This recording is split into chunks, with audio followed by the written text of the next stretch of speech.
Alright, time to sit down at my computer and enjoy the wonderful new Armored Core 6 content that's coming out recently. There's been new gameplay, lots of cool new reveals. I can't wait to see what all these different people have to say about the game. Armored Core 6, The Fires of Rubicon preview. Moments of impact in a wider, blander story. This is a Games Radar article written by Joel Franny that makes it sound like he was just completely asleep at the wheel and not paying attention to anything in his exclusive hands-on with the game. These Jaeger bombs have an odd flavor. So, you know, we're not starting off strong. A surprising ambivalence for a gameplay idea as approachable as big robots, but I can't say I didn't enjoy myself from time to time. You're saying From Software has a surprising ambivalence for a gameplay idea as approachable as big robots? Like, this is the most unique take on big robots I've seen in a long time, but whatever. To each their own, I suppose. I'm sure that this review can't get any worse. I always thought of myself as a big From Software fan, but that's solely from the post-Soulsborne era. And this was my first real exposure to the venerable Armored Core series that first started up back in 1997. Post-Soulsborne era? You mean after the Souls, like Dark Souls ended? Like you only like Sekiro and Elden Ring? Huh? I don't know if that qualifies you as a big From Software fan, man, but okay. Alright. So yeah, I'm speaking for the uninitiated, not the veteran bot busters. Yeah, we can tell, dude. With no real exceptions, I was given the first few hours of Armored Core 6 to play, and yes, died more than a few times on the way. I don't know if those previous games in the series were any more merciful, but From Software clearly has a reputation to live up to now, so don't expect Armored Core to be a gentle hug after the face-stinging slaps of Elden Ring. If you found Elden Ring hard, man, I don't know what to tell you. And don't expect emotional, oh god, and don't expect emotional investment in the narrative to be what pushes you through that challenge, as the story of AC6 so far has an oddly cold burn. Have you played a FromSoft game before? They're all cold burns. They all do the thing. Chosen undead, thou art the one who's chosen. Go ring some bells. That's the whole FromSoft gimmick. What do you mean it's an oddly cold burn? Odd is not the right word. A traditional cold burn, a cold burn that they've been doing forever might be more accurate. You play as Pilot 621, a mercenary mech operator on the distant world of Rubicon, where some sort of conflict is happening. And frankly, that's about all I'm willing to commit to the record right now. Bro, like, I'm not a lore guy. I'm not that deep into the lore, and I have, like, just watching one trailer, I know that there's a war on Rubicon 3 for a limited resource called Coral, which is like some super drug or something. Like, how do you miss that? I don't know how you miss that. To be honest, it didn't seem particularly important, especially when the early missions seemed to be all about your character shifting back and forth between all the different sides depending on who sent you a paycheck most recently.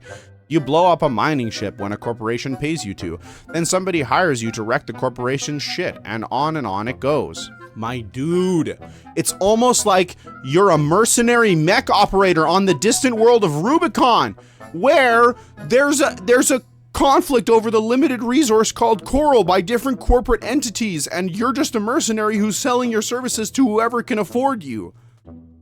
It's almost like that's the story! You found the story! You just typed the story! It's all very impersonal and not very compelling as raw plot, especially considered it's all delivered through audio with no human faces ever seen for even a moment.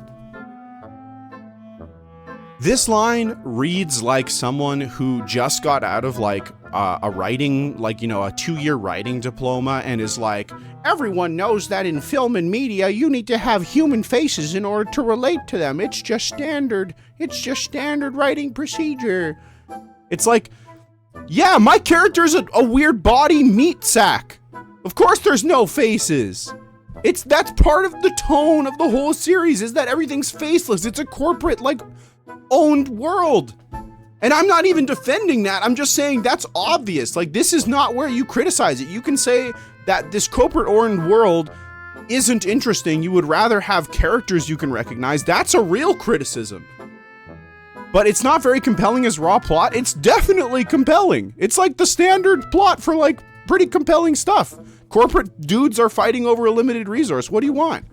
The only time I found myself waking up to the events was a gloomy, if effective, mission where you're tasked to destroy an advanced enemy mech, but it's only after beginning the attack that you realize it's being piloted by some frightened junior engineer who barely has his learner's license. Consequently, you're forced to listen to his wails for help even as you turn him into charred bone and scrap metal. In moments like that, Armored Core 6 sometimes made its sense of detachment feel intentionally, poignantly dehumanizing. Wow.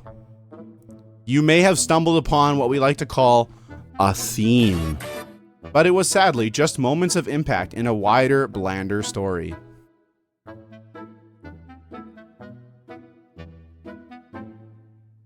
Okay.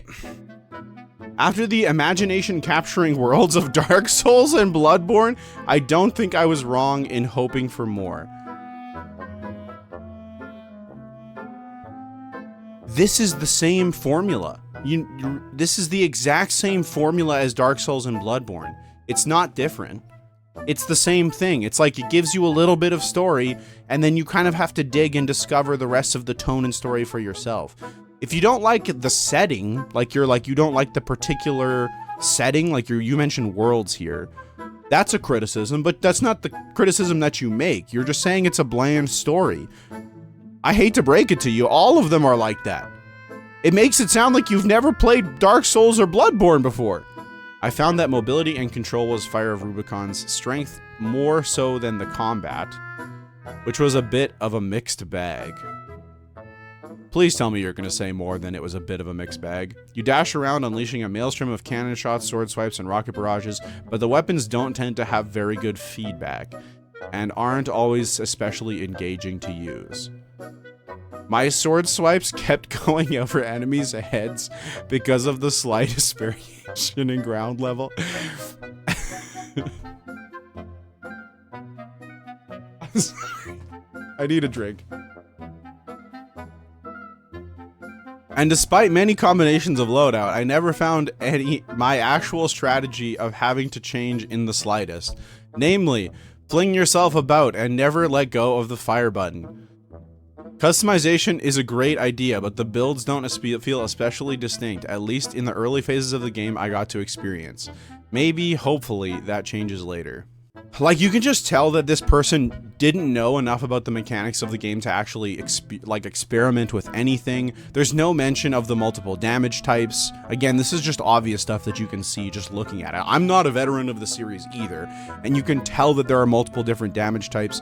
There's no mention of the stagger system, at least yet, so hopefully he does eventually talk about that, but we'll see. Beyond that, there are some peculiar design choices, some of which are good and creative, but some of which feel like rudimentary errors unworthy of an accomplished studio. For starters, the average foe might as well be a plywood target for all the effectiveness it has, so you punch through standard forces easy peasy.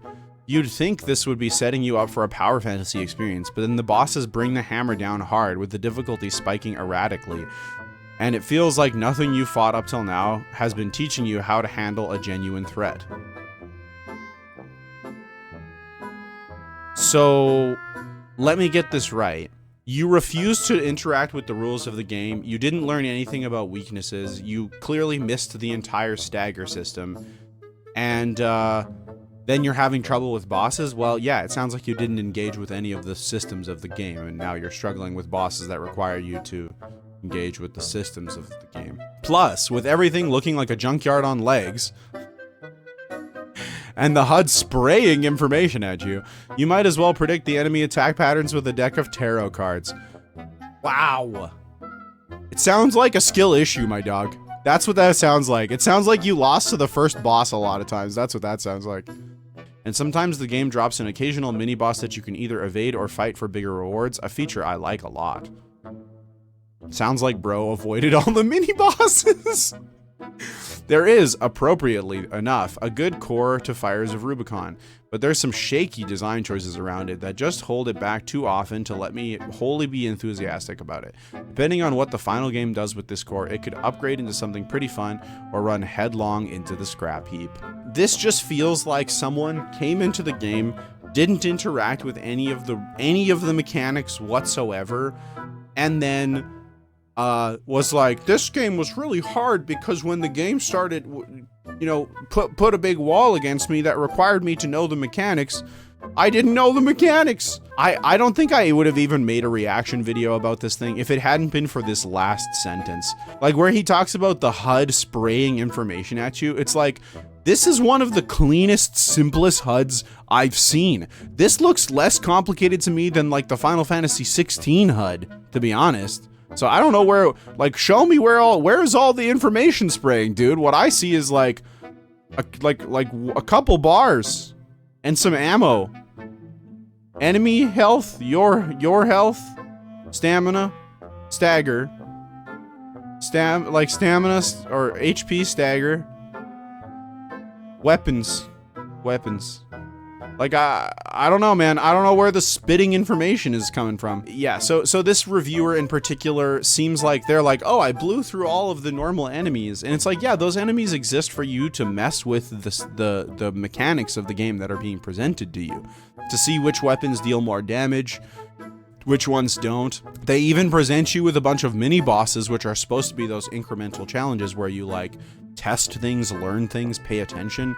But in an entire review, you didn't mention core mechanics like stamina management, different damage types, the stagger bar. Like, you don't mention any of those things in your preview review. So I just, this just smacks of like, I'm a game journalist and I don't know how to play video games, like type beat. Like, I can't get over the tutorial of frickin' Cuphead moment. But anyway, that's just my reaction to what this guy has to say. Let me know what you guys think in the comments. Maybe I'm completely out to lunch and this guy is totally on point and has really valid criticisms of Armored Core. Who knows? In any case, I hope you guys enjoyed this review, I guess. Consider hitting the subscribe button to keep up with the channel. I post a lot of Armored Core and Elden Ring content, and as the game comes out, we're going to be playing through Armored Core 4 Answer, doing a full playthrough of that to get hyped for Armored Core 6's release on August 25th. And with all that said, thanks so much for listening, and have a good one.